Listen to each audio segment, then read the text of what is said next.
Alors, petit résumé pratique de ce que nous avons vu dans la vidéo précédente. Donc, corps pur et mélange au quotidien. Donc, voilà, donc on peut résumer les choses ainsi. Nous avons travaillé sur donc, la distinction entre un corps pur et un mélange.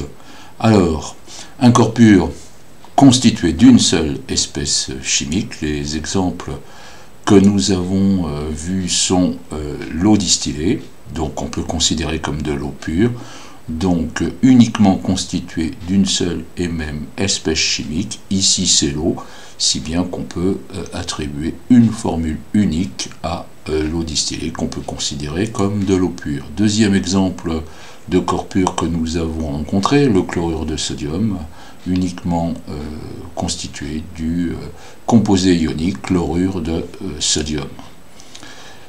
Ensuite, nous avons vu également des mélanges. Alors, donc, par opposition à ce qu'on vient de dire, un mélange est constitué de plusieurs espèces chimiques différentes. Les mélanges, on en trouve de deux sortes, on en a rencontré de deux sortes. On a rencontré des mélanges hétérogènes, donc on voit que ces mélanges sont constitués de plusieurs phases distinctes, et quand on ne voit qu'une seule phase, on parle par contre de mélanges homogènes. Alors, mélange hétérogène, l'exemple que nous avons vu, c'est la vinaigrette avec deux phases, l'huile, le vinaigre, deux phases distinctes bien différentes.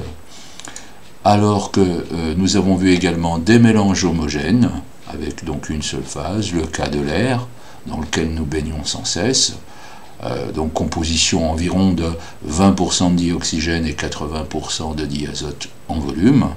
Et puis deuxième exemple que nous avons vu également, l'eau minérale.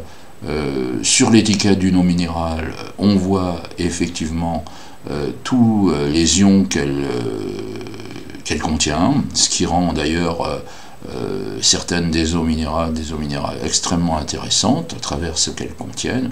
On voit bien donc qu'elles ne contiennent pas qu'une seule espèce chimique, qu'il s'agit bien de mélange, et comme on ne voit qu'une seule phase, eh bien on va parler de mélange homogène. Voilà, donc mélange homogène en une seule phase. Mais mélange quand même, c'est-à-dire constitué de plusieurs espèces chimiques.